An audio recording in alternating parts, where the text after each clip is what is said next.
As President Joe Biden continues to advance pro-abortion policies in defiance of Catholic teaching, could he be barred from receiving Holy Communion? Canon lawyer Father GERALD MURRAY and Villanova University professor of law Patrick Brennan are here with answers. And what is a bishop's duty when it comes to protecting the sacrament? Archbishop Salvatore Cordileone of San Francisco will share his thoughts in his new pastoral letter on Holy Communion and Catholics in public life. And finally, last year's Marian film Fatima will see a major re-release this Mother's Day weekend in theaters across the country. The movie's distributors, Bob and JEANNE BERNEY, are here to tell us what brought Fatima back. The World Over begins right now.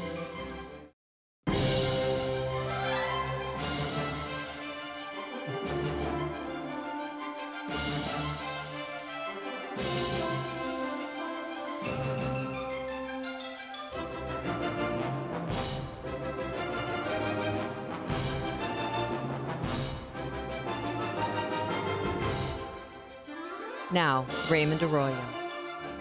A warm welcome to all of you joining us in the United States and the world over. Father GERALD MURRAY, Patrick Brennan, Archbishop Salvatore Cordileone, and a look at the re-release of the Marian film Fatima are all straight ahead. If you'd like to comment on the show, send me a tweet. I'm at Raymond Arroyo. Lots to cover. But first, I had some thoughts. We are at a critical moment in America and in the church. Now, some might quibble, but I think it's pretty clear that the most well-known and certainly the most powerful Catholic in the world is President Joe Biden, at least for the time being. He is, through his actions and constant reference to his Catholic faith, teaching the world and Catholics how to behave, how to live out their faith, or how to ignore it.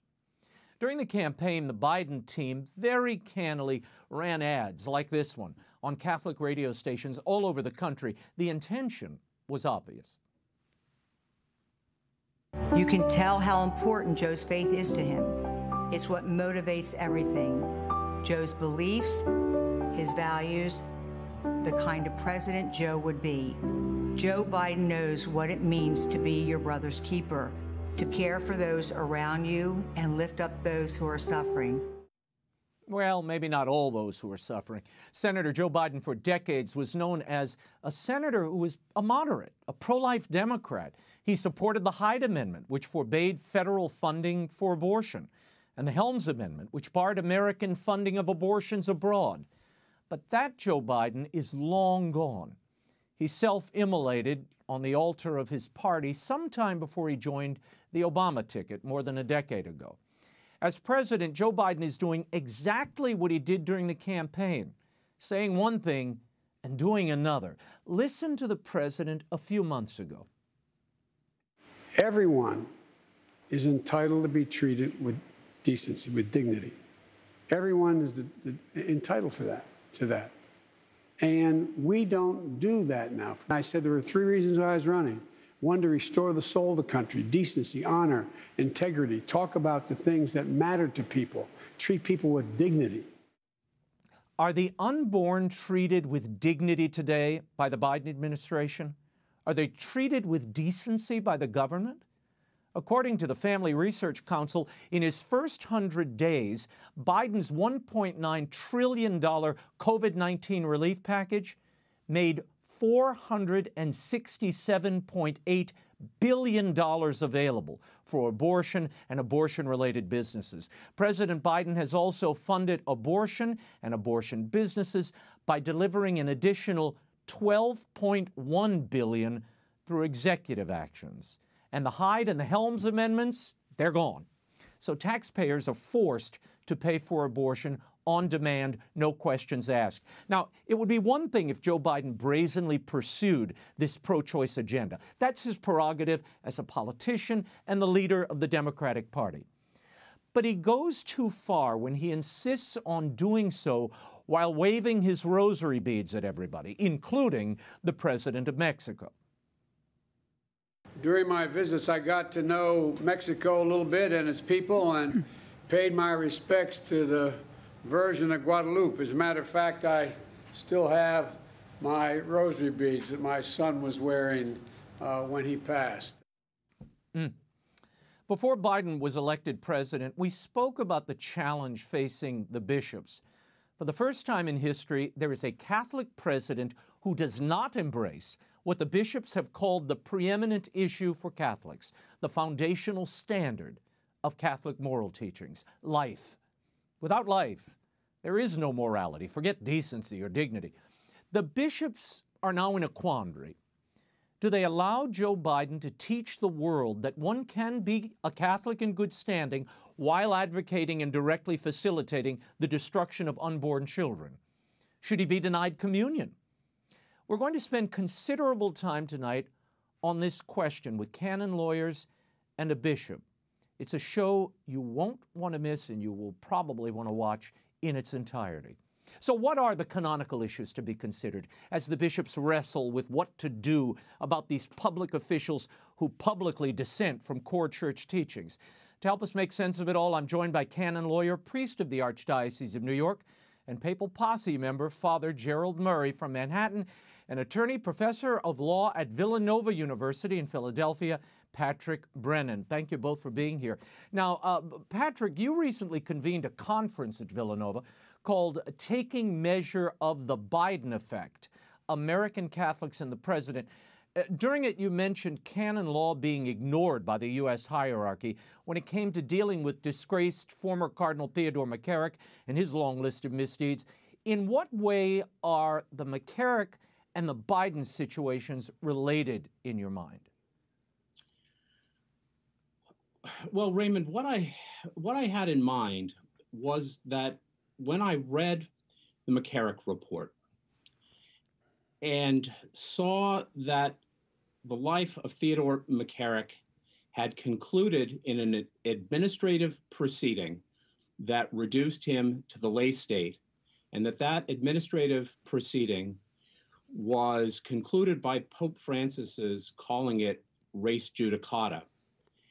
And nowhere in there did I see canon law being followed as it should have been. Nowhere in there did I see any serious efforts to seek the medicinal and spiritual remedies that the canon law always directs the pastors to seek.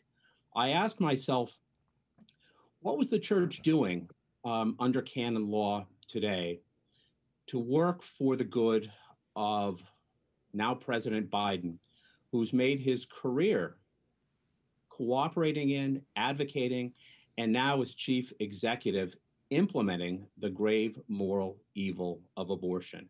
I wanted to know what the law of the church, which had not been used in the case of Cardinal McCarrick until the very end, could and should and might yet inform the church to do in the case of now President Biden.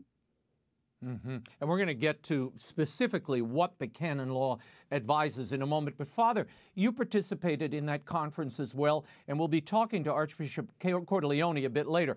But canonically speaking, what, if anything, can be done by the church to sanction a public figure like the President of the United States, who also happens to be a self-identified practicing Catholic? Well, the provision of Canon 915 needs to be invoked. Now, we should note that's not a sanction. It's not a canonical penalty. It's a provision for the proper administration of the sacraments. And it's preceded by a canon which says people who are conscious of grave sin, people who are conscious of having committed a mortal sin, they should abstain from coming to communion until they've made a good confession. But Canon 915 deals with the responsibility of those who administer Holy Communion when someone comes up who is either an excommunicate or someone, as in the case of President Biden, who manifestly persists in a grave sin. And this grave sin is, as the professor said, his continued support and now implementation of legalized abortion and its payment by U.S. tax dollars. So what canonically needs to happen is that the Archbishop of Washington should convoke the President of the United States, in other words, as his pastor, because remember, the fact that you're the president doesn't mean you're exempt from canon law or the authority of the local bishop. The Archbishop of Washington should convoke him in to express to him that in the opinion of most people, and I think that's rational, Those who support abortion are persisting in a manifest grave sin, and in the case of the President of the United States, he needs to correct that behavior if he wishes to continue to receive Holy Communion. The reason being, it's not good for the President's soul, and it's not good for the community for someone who claims to follow Christ and is described by his own staff as being a devout Catholic.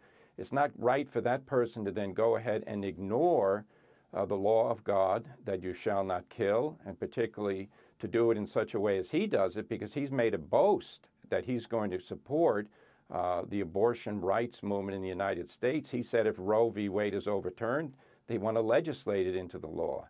So the bishop should Archbishop should call him in and then tell him, this is the situation. Are you willing to change because you've made a grave mistake in thinking you can be both a practicing Catholic and a supporter of abortion as the president?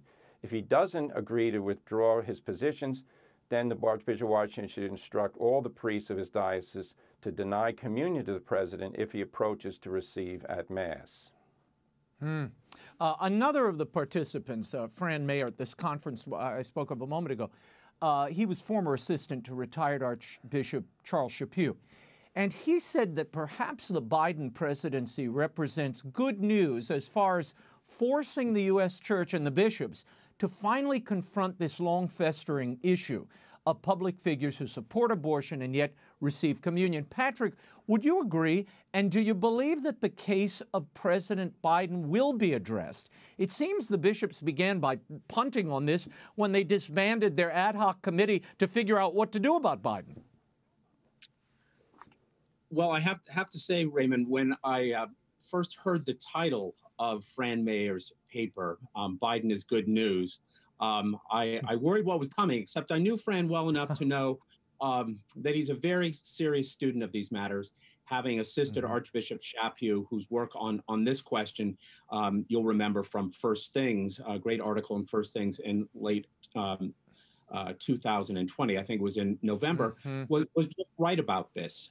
And what Archbishop Chaput wrote there was, quote, when bishops publicly announce their willingness to give communion to Mr. Biden without clearly teaching the gravity of his facilitating the evil of abortion and his approval of same-sex relationships, they do a serious disservice to their brother bishops and their people. The reason is obvious. By his actions during the course of his public life, Mr. Biden has demonstrated that he is not in full communion with the Catholic Church.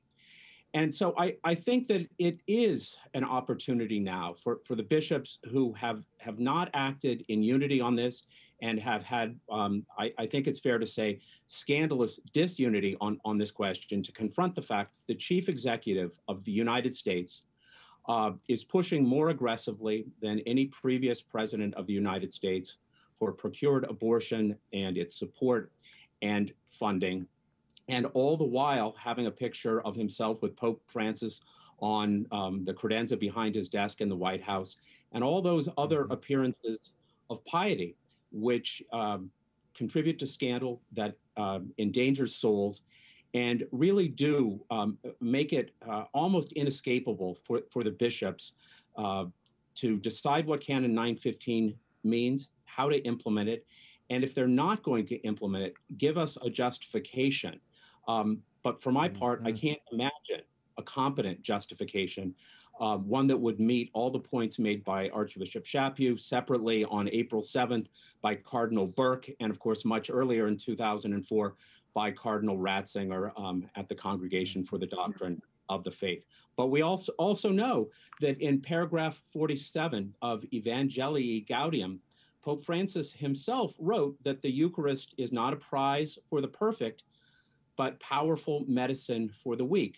And though that's true, that kind of imprecise language creates its own kind of burdens on the pastors when they try to explain why someone involved in advocating and implementing abortion does qualify for exclusion under Canon 915. Yeah. Father Jerry, I want you to pick up on that because I hear and read that a lot. You know, this is medicine for the sinners, not a booby prize or a door prize for the, you know, for the elite and the holy. But what does canon law say about the denial of communion at the parish level? Does a priest have the authority on his own to deny communion to someone that he knows to be in mortal sin, or more specifically, a public figure known to be in violation of a non-negotiable church teaching? Well, Raymond, good question. The first thing is the knowledge that a parish priest has of the mortal sin of any of his parishioners, that's a secondary question. This has to be a public, so in other words, a manifest sin. So, you know, if somebody's told something about somebody and the parish priest hears it, he really shouldn't act on it. He should act on publicly known facts, but it is his duty to make every effort and to arrive at a meeting with the person involved in order to clarify to that person the wrongness of his position and to encourage them to recant any support they might have, in this case, for abortion. If that is not possible, then you've got a dilemma, because that's where, in the case of a public figure, it really falls on the bishop to give a general instruction to his priests and then to implement them in the parish. But, you know, we had a priest in another diocese, then Washington, who did inform the president when he learned President Biden was a candidate, that when he was going to come to his parish, he said, don't come up for communion. And that was because, of course, that priest had no opportunity to speak with Biden ahead of time, but Biden doesn't hide his support for abortion. So, yeah, the parish priests, this is a difficulty. That's why I say you should go to the chief shepherd of the diocese, and that's where, as Professor Brennan says, we've had disunity. It's very troubling that we don't treat abortion for what it is. Abortion's killing of an innocent human being. If a presidential candidate or president said that they supported, you know, the execution of jaywalkers, everybody would say that's horrible and we should never do it and should not support that man. Well, who's more innocent, an unborn child or a jaywalker? It's the unborn child. No defense and completely innocent. Those who support the killing of those children should not be given Holy Communion. Speaking of non-negotiable teachings, I want you both to weigh in on something. It seems that we are now at a point where some Catholics are viewing non-negotiable teaching as prudential judgments, and prudential judgments like immigration and climate change policy as new dogmas. All this using the court of public opinion in the media. Now, along with the silence from the hierarchy and in Rome, Father, speak briefly about your thoughts on this laundering of doctrine, if you will. Yes, well, part of the reason that people want to justify giving communion to President Biden, at least some of the things I've read, is, well, he supports the church's position on climate change and immigration. Right. Well, the answer is there is no church position or teaching or solemn doctrine about climate change or immigration. There are general principles concerning social justice, concerning concern for creation, but those things are debatable and they're in the realm of free discussion. There is no free discussion on the question, is it right or wrong to kill unborn children? There's only one answer that's in accord with morality and Catholic faith. Those who get the wrong answer on it, and in the case of our president, not only does he get the wrong answer, he pushes it using government power to expand abortion and to fund it. This is an area there's no debate. So it's sad that some people would try to say that, you know, pro-lifers, that's all they care about and they don't see the broader picture and they're narrow-minded. Yep. No. When we say laser-focused on true injustice of the killing of the unborn, that's what we mean. This is an injustice. No one should support injustice. No, it's the ultimate social justice. I mean, this is the preeminent and primordial social justice. If you can't defend this one, all the other ones, frankly, are of no use because you don't have a human person. Patrick, what role does politics and political activism of even some bishops influence, or in what way do they influence how these teachings are upheld or ignored? Is politics a problem here? Well, I've been teaching in law school for 25 years. 15 of those have been here at Villanova, where I put on the annual conference that led to the conversation we're having today. And one of the things that I've noticed more and more in recent years is that my students, Catholic ones, who come from serious Catholic families, many of whom have gone to nominally Catholic colleges, have the view that they are not allowed, when they make choices with political consequences, that is voting for candidates who will in turn predictably enact certain laws or policies, they don't think that they should act on the moral law in making those choices. The education they've had and the bad catechesis have convinced them that the meaning of pluralist democracy is that it's morality free. And we know that what the church teaches very forcefully in the Second Vatican Council is that it's the responsibility of the laity to impress the moral law on the civil moral order. And until the bishops and the pastors get clear on that point, I think that the faithful who subscribed to the wild ideas of pluralism that are so popular are not going to know what to do.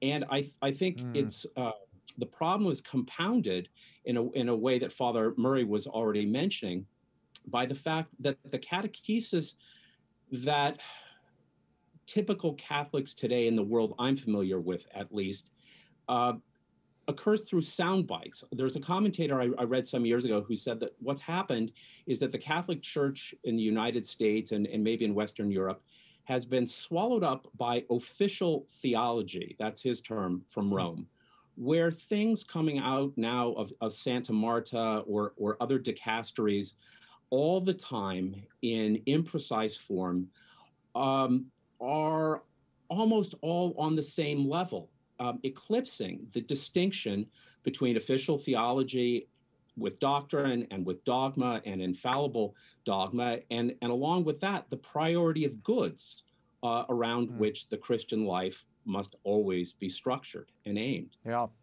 Yeah. Well, as my friend Cato Byrne used to always say, Raymond, you have to blame the bishops at a certain point. And I have to say, what you're talking about, the formation of individuals, particularly well-educated individuals who've gone to Catholic higher education, those schools are no longer teaching in accord or in the same chorus as they once did either. And that's a huge problem. In fact, they're teaching the inverse. And these are the Catholics. So it boggles the mind. Father, I'm going to run out of time. Canon 915, you referenced it earlier. It says at the end of that canon that those who are obstinately persevering in manifest grave sin are not to be admitted to Holy Communion. Now, does that Canon 915 apply in the case of Joe Biden or Nancy Pelosi? Are they persevering in manifest grave sin? And how binding is the invocation of that canon? Yes, the canon is binding, and those two politicians, political leaders, do fall into the category. The category says manifest, meaning public. This is not something that is only known to them and the confessor. This is a public stance and public votes. It is grave because it involves the killing of innocent human beings. And it is persistent because they've had this position for years. And they know very well that they've been criticized by many, including many bishops. They still continue to hold these positions. And as Cardinal Ratzinger reminded the American hierarchy in 2004, politicians who fall into this category must be denied communion. Why? Because their life is not in coherence with the faith they profess. If they wish to continue to profess the Catholic faith, they must live privately and publicly in coherence with it. Why? Because Jesus Christ, the Savior, has dominion over all aspects of our lives. We can never say, well, as a Catholic, I believe it, but as a president, I'm not going to do it. No, if you believe that innocent human beings shouldn't be killed randomly, paid for by the government, then you have to act to stop it. So it's quite clear. This is not a question of the consciousness and the soul of whatever Joe Biden and Nancy Pelosi think. They need to have that straightened out in a confessional. But as regards public action, yes. We've got to remember, the church is not an association of people who voluntarily agree to get together and discuss things. The church is the mystical body of Christ. Jesus is the head of the church.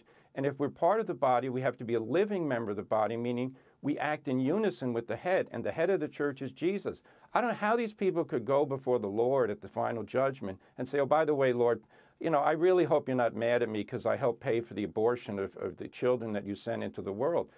That's a ridiculous. Any bishop who believes that bishops rather have to tell Joe Biden, look, you act that way, you're preparing yourself for a very bad end. You need to change. Okay, who is the instrument of enforcing that canon, Father? And does it follow the individual? We have had bishops already come out, Bishop Wilton Gregory in Washington, D.C., who would have competency here. He's already said, I'm not going to deny Joe Biden communion. Yes, well, he is the bishop responsible for the White House. The White House falls in his diocese, so Joe Biden is a parishioner and a member of his diocese. Likewise, in Wilmington, where he also has a residence. But, you know, the American hierarchy could do something very simple. They could issue a document saying it is the understanding of the American hierarchy that Canon 915 applies in the case of politicians who publicly vote for and support abortion. And we are going to instruct the priests in our diocese not to administer communion to those people. And that would make very clear, because then the priests will say, well, there's no doubt about Joe Biden doesn't hide his support of abortion. There's no doubt about it. Same with Pelosi. But, you know, in the end, it's up to the local bishop to enforce this within his jurisdiction. But if Biden crosses the river and, you know, goes to a diocese like Arlington, then it's up to the Bishop of Arlington to instruct his priests what to do. I hope we'll get some clarity here. So it doesn't follow. So wait. So wait, Father. So it doesn't follow the individual. So if the local bishop invokes the canon, does it follow the individual, or is it just a matter of geography and where that public figure may land? Yeah, well, the decisions of the local bishop only apply within his territory. Now, the facts don't change because he supports abortion when he's in Washington, when he's in Virginia. So if he does go to Virginia for Mass, then the bishop there has to make the provision. And if he goes to in any other diocese, it's a canon law has the principles, but they're enforced at different levels. And in the case of Canon 915, it's up to the local bishop. I'm about to run out of time. Patrick, I got to get you in on this. There are a slew of writers on the left who say President Biden does not dispute church teaching on abortion. He merely believes it should be legal, along with about half of the Catholics in the pews. Father Thomas Reese makes that point in his column this week. If Biden is denied, should half of the U.S. Catholics be denied communion also? And what about politicians who support voter suppression laws or deny climate change, vote against health care for the poor, he goes on and on about? Does this logic hold water, that the promotion of the abortion issue cannot be addressed because these other equally important issues come to bear?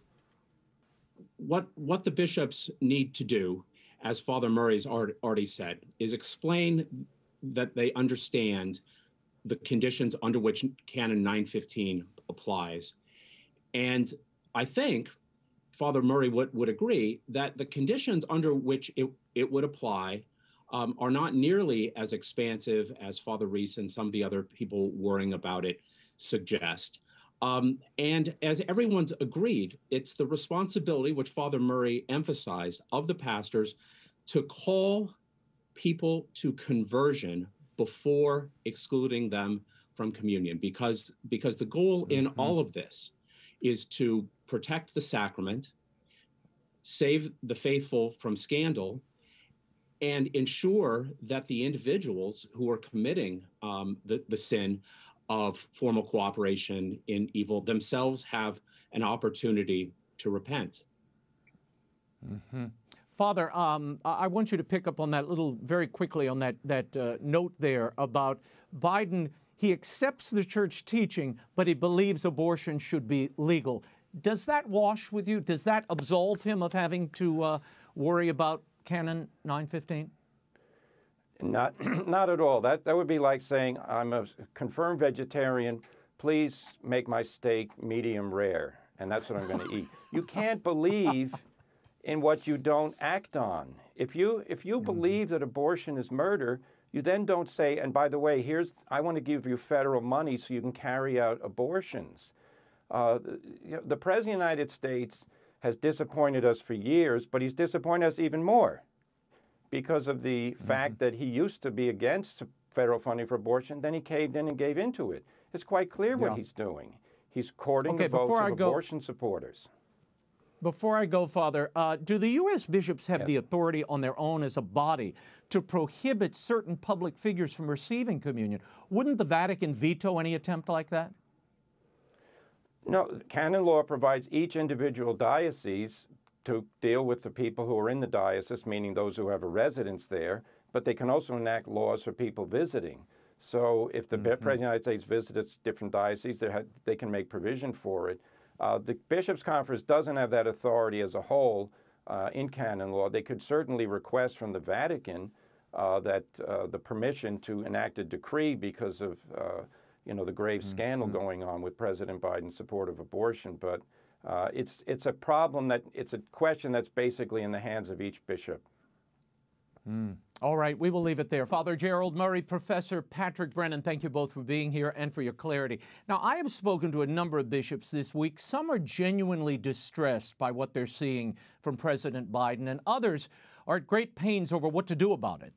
Does the Bishops' Conference have the authority to do anything at all? My next guest released a pastoral letter this past Saturday titled, "Before I Formed You in the Womb, I Knew You," a pastoral letter on the human dignity of the unborn, Holy Communion, and Catholics in public life. It focuses on the worthiness required for the reception of Holy Communion. Why release this letter now, and what does he hope to get from it? Here to discuss all of this and more is Archbishop Salvatore Cordileone of San Francisco. Archbishop, thank you for being here. I want to start with the letter you released this weekend. In it, you write, "It is fundamentally a question of integrity. To receive the Blessed Sacrament in the Catholic liturgy is to espouse publicly the faith and moral teachings of the Catholic Church and to desire to live accordingly. We all fall short in various ways, but there is a great difference between struggling to live according to the teachings of the Church and rejecting those teachings. Those who reject the teaching of the Church on the sanctity of human life and those who do not seek to live in accordance with the teaching should not receive the Eucharist." Why did you choose to write this pastoral letter now?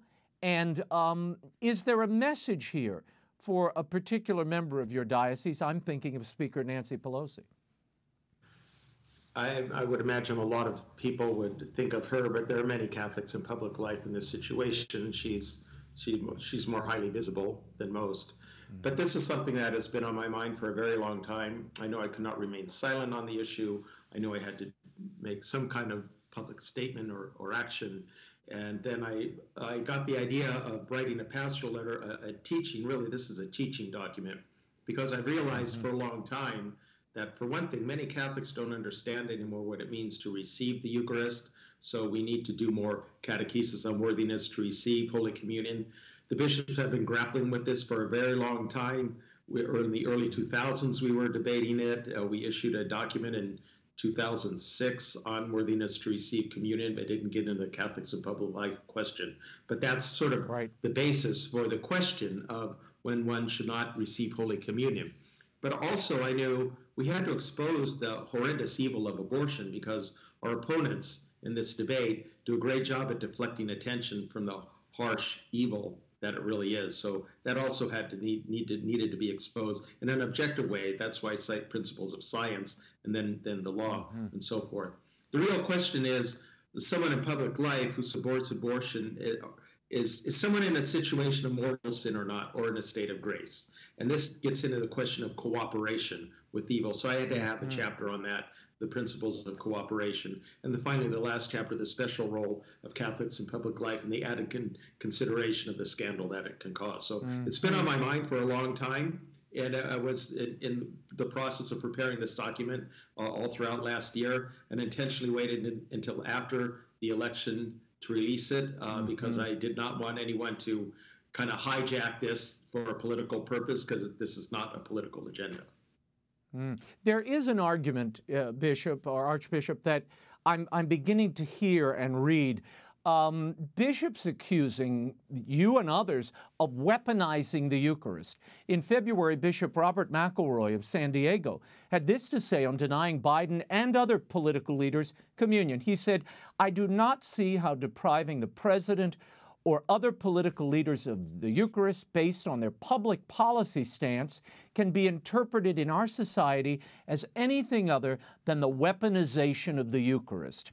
Are you weaponizing the Eucharist, Archbishop Cordileone? Well, I would question who's weaponizing the Eucharist. We're trying to stick to Catholic teaching and principles. So if one is following church teaching and applying it versus someone who's dissenting from church teaching for a political purpose and still going to communion, I would question who's the one really weaponizing the Eucharist. It's certainly not my intention to do that. It's my intention to uphold church teaching, uphold the sanctity of life in the womb, and to safeguard the Eucharist. And there is precedent for it. I bring this out in the letter as well. There's precedent for, if we go back to the mid-20th century, the Civil Rights Movement, the famous case of Archbishop Rummel in right here in New Orleans. Town of New Orleans, yes. Yep. Actually excommunicating 3 public officials because of their opposition to his integration of the schools. You know, every generation has its preeminent issue. For our generation, it is abortion. That's why the bishops have called it the preeminent issue. In the mid-19th century, it was slavery. In the mid-20th century, it was a civil rights movement. It was faith leaders who were in the vanguard of the civil rights movement, many of them putting their lives at risk. Of course, the great martyr for that, Martin Luther King Jr., but others put their lives at risk for the sake of civil rights. And there's this cultural blindness that blinds people to the horrendous evil that's being done. That's what was happening in pre-civil rights South.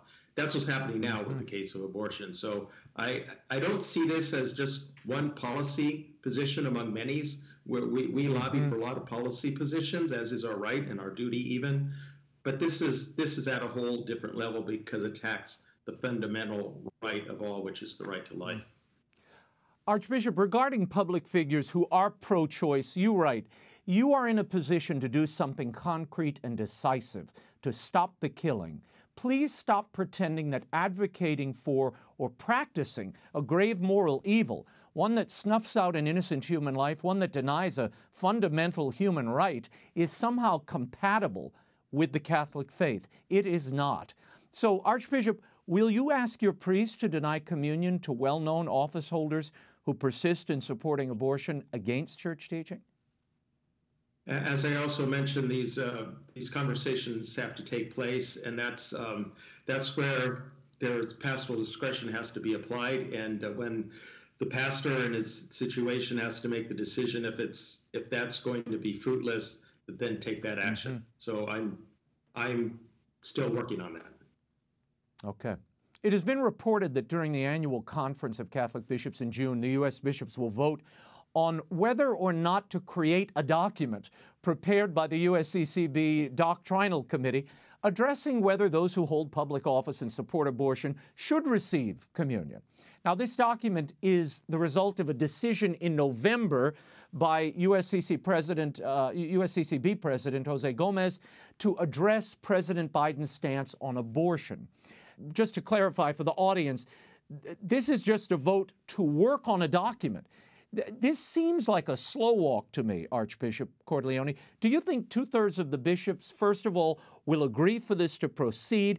And why is it needed at this point? Isn't the teaching already established? The teaching is already established, but we need to continue to promote that teaching and find means to communicate that teaching to our people. I'm sensing a growing frustration and concern on the part of bishops on this issue. Again, it's something bishops have been grappling with for a very long time. We're sensing more and more the urgency of it, and I sense kind of this growing momentum.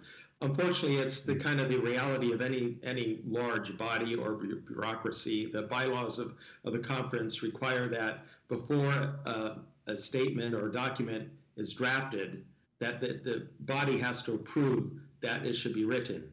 And then when it is written, they have to approve the written document. So it is a bit cumbersome. It is a bit time consuming, but it's to respect the process of, because it's a document of the whole body, everyone should be able to weigh in on it. So that's why the length of time. Yeah, in our previous segment, we spoke to Father Jerry Murray about the canonical considerations here. I mean, there are canons at play. So it seems the problem for the bishops is what action to take, not diagnosing the difficulty. We know what that is.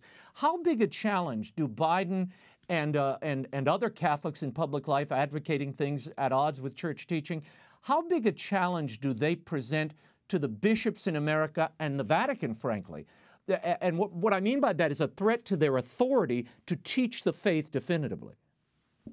Yes, this gets into the whole question of scandal. If prominent Catholics are giving a counterexample and then they're leading people astray, thinking that somehow on a particular issue that denies a fundamental human rights, it's acceptable for a Catholic to do so. So it is this danger of scandal. Scandal is an action which can lead other people into error, and that is what is going on here. So it's a very urgent consideration. Yeah, well, as we were talking earlier about also the scandal of disunity, because you have you clearly defining what the church teaches and what is required. Then you have other bishops who frankly don't believe it's necessary to in any way object or even have the conversation about reception of communion and worthiness of communion. We have cardinals in Washington and elsewhere saying, I'm not going to deny communion to anybody. I won't do it. Should the Vatican get involved here, and will it? I don't know if the Vatican really needs to get involved. So what I tried to lay out in the pastoral letter is church teaching. So it's not something that there can be any argument over. So these are the principles. When it comes to applying these principles in a specific circumstance, that's where pastoral judgment is necessary. And there are differences of opinion among bishops, but I would hope all bishops accept the principle that someone in this situation should not receive communion. If they are receiving communion, then what to do about it. So there are actually two canons. There's also Canon 916, and that's the one that applies to the individual, that if they're in a state of serious sin, that they should not go to communion. Canon 915 is what if they do, and it's worded that they are not to be admitted to communion. So it's in the passive voice. So who does the not admitting? That would be the local bishop. And this is where it respects the authority of the local bishop in his diocese according to his own pastoral discretion. I know that you understand this, and I mean, we've talked about this in the past, the crisis for Catholic teaching and authority. A recent Pew survey reveals that 7 in 10 Catholics do not think Catholic politicians who advocate abortion should be barred from Holy Communion. How do you respond to or explain that type of statistic? They either don't understand what it means to receive communion, or they don't understand the grave evil of abortion. And that's why I knew I had to write this pastoral letter teaching on both of those principles. As I have a question and answer supporting document, where I speak about abortion is a specific action. It's not something that's sort of an attitude that can manifest itself in different ways. So racism, none of us disagree racism is an evil, and we need to continue to work to eradicate it. But racism is an attitude. It can express itself by a racial slur, or it can express itself by lynchings. I mean, we're horrified to think that lynchings were tolerated at one point in this country. That's horrific. So what would someone say about a Catholic politician who thinks it's okay to lynch people of a certain race, that it's okay for them to go to communion? Unless they don't understand what communion is. So they have to, first of all, recognize the brutal, deep evil of abortion, and they have to recognize what it means to receive communion worthily. If we recognize the reality of both of those, the truth of both of those, and put them together, then the answer is clear. Yeah. In your letter, you write, the teaching of our faith is clear.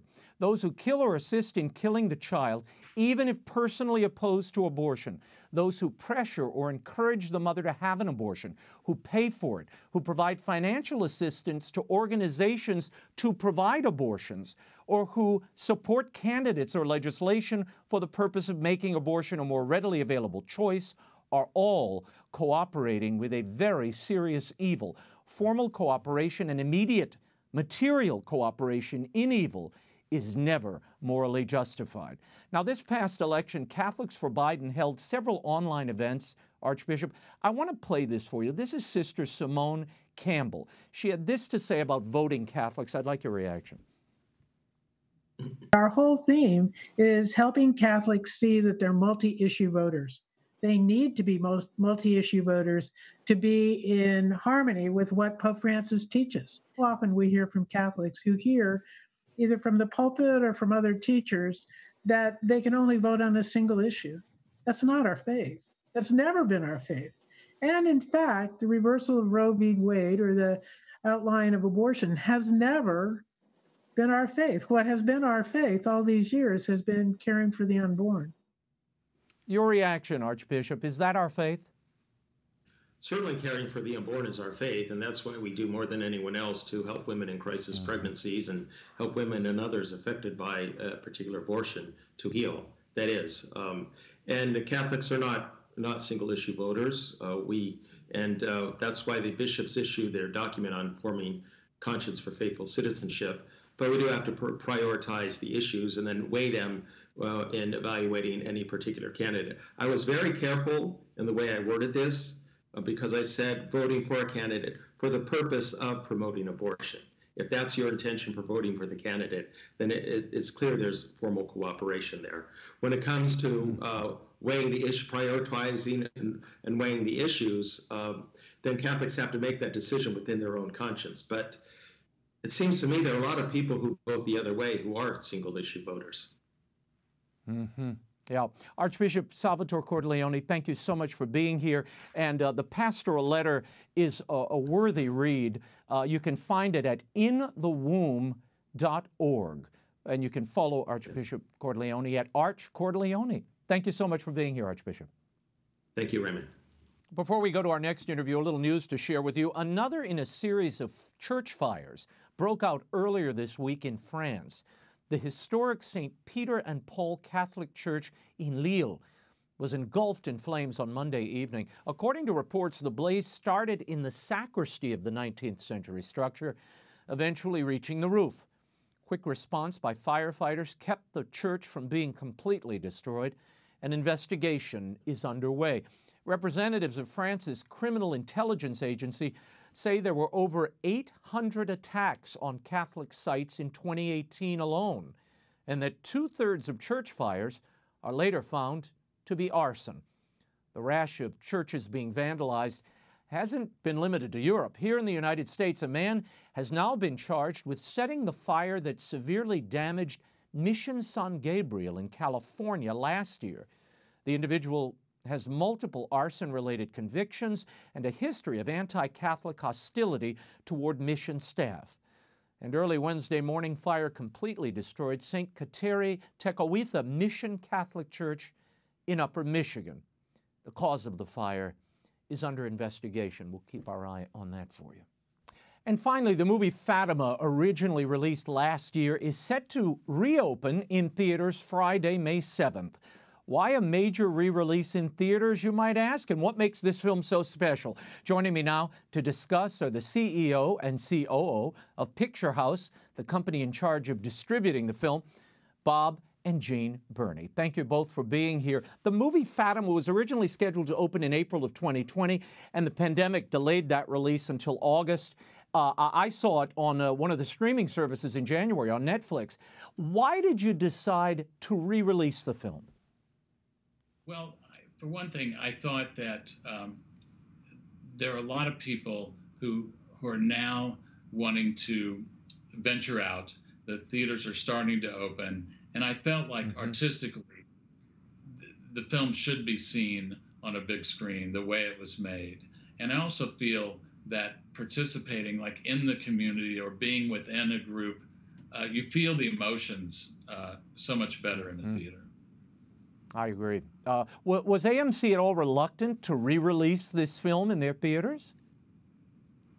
No, in fact, when we first were, going to release the film in April, we went to Kansas City, where AMC is based, and screened it for their executives. And they invited several of the bishop's office there in Kansas City and several people from the diocese. And I thought that was wonderful. And their response was so good. So AMC really understood the film and the Catholic audience and really liked it. So even though this is unprecedented, never been done before, I feel it was really, really a blessing that they responded so well to the film. I'll say. Now, this re-release of Fatima is scheduled for May 7th through the 14th. It coincides with Mother's Day and the Feast of Our Lady of Fatima. Jeanne, did you all choose those dates specifically?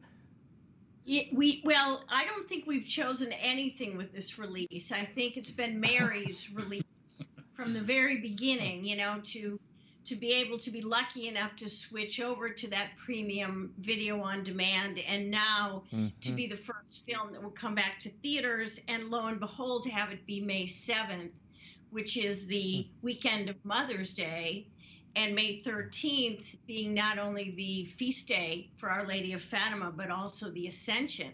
So there couldn't have been a more perfect date and time for this movie to come back. And if it enables people to come together to learn about this story, to kind of reignite a whole new audience to these beautiful, hopeful messages, you know, we will have succeeded beyond our initial dreams. The other thing that we did is we priced the film at $5 so that it would be easy for people to come together. That's great. You could bring families and friends and neighbors and everybody, treat mothers to it. Since its release, Bob, Fatima has received a 94% audience score on Rotten Tomatoes, and it won the Family Award at this year's Los Angeles, Italia Film, Fashion, and Art Festival. Are you surprised by the audience response to the movie? No, not at all, because I think especially during this year when it was so tough, that the message of hope and peace really really resounded with people. And also, I think with people, you know, in lockdown, there was a lot of time for people to reflect on their faith and other things, and just sort of get back, you know, check in with your life a bit out of the rat race. So I was happy. And what your priorities were, what's important to you. Yeah. So I'm not surprised, and especially after, you know, seeing it as we were working on the film, the reactions. So I'm not surprised, but really thrilled and happy that people have responded. Well, I want to give the audience a little taste of the film if they haven't seen it. Here's a clip of Fatima opening at AMC this weekend. Watch. If someone were to say to you, why what happened all those years ago had to have happened to you, how would you respond? Because it was necessary. And do you have any regrets? I haven't done enough to please my mother. Which mother?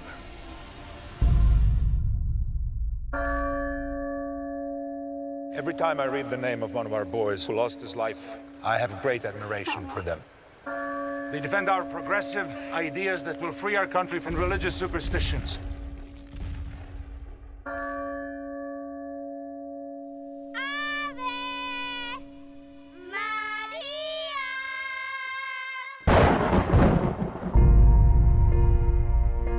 Who are you? I come from heaven. Who are you talking to? What do you want from us? For the gift I can see her now. For the air we breathe. For the it is a sin making lies up. It's true, Mama. She was as real as you are. Why would the Mother of God choose you? What's so special about you? It could have been the devil. He often disguises himself. I've come for the seers. See what you've done? You deceived everyone. I have to go. I promised the lady I would go back. You were just a child. What harm can 3 little children possibly do? What is dangerous is what they represent. A huge crowd of people. We need to stop them. We came to see our children. I want my child is dead!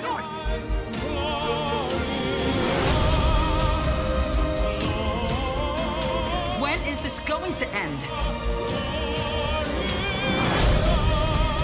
All you need to say now is, I made everything up.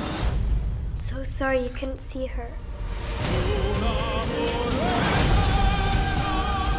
Faith begins at the edges of understanding.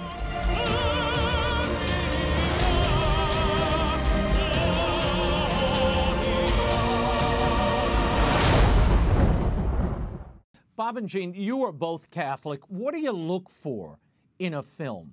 And what about this particular project appealed to you? Well, we look for, besides the message of a film for the audience, we look for the artistry. A film has to be entertaining and powerful, to reach people. And sometimes you might have a great faith message, but the execution is not brilliant. So we really look. I've seen a lot of those. That's what I mean. So we look for a really great execution and a director and a team of filmmakers that really are inspired to make it. And I think that's what makes it rise above other films, even other faith films, and then the message can really come through. What did you encounter this and come across this property as a script, or was it already shot and edited? So we were at the Cannes Film Festival, which is where people from all over the world get together, and a producer we knew and had worked with was working on this film, and so they had a good assemblage, very rough. It was not at all finished, and we just saw the acting and the cinematography and the look of it, and really engaged at that point, and they got the film finished, and we moved ahead. We had worked on The Passion of the Christ. Bob released that. So a lot of Catholic films come our way. And this one was another one that we felt people will go to see this in a theater and feel really good about it. And that made us feel good. Yeah. What do you hope audiences will get from this re-release? And I'm sure it's a very different experience on the big screen. And what's next? Well, I think I do hope that they'll get enjoyment, entertainment, and see it in the way it was meant to be. But also, given the times and coming out of COVID, I do think the sort of message of hope and peace, and I think people can reconnect with their faith, Catholics, but also I think, people of other faiths can appreciate the story and the drama, and maybe they can discuss it, even if their, faith has different, appreciation of Mary. And if nothing else, they'll love the artistry and the beauty of Portugal and all of the other parts of this lovely film. Yeah, the cast is, the three kids are Spanish actors, and I think they did a beautiful job in this film. Bob and Jean, thank you for being here. Happy Mother's Day to you, Jean, not you, Bob. Thank you all, and we will catch up with you in the days ahead. Fatima hits theaters across the country this Friday, May 7th. For showtimes and tickets at the fan fave price of $5, visit fatimathemovie.com. Thank you, guys. Thank you very much. That is all the time we have for now. Be sure to join us next week. Until then, we'll be scouting the world over for all that is seen and unseen. On behalf of the staff and crew of EWTN News, thank you for watching. I'm Raymond Arroyo. Bye now.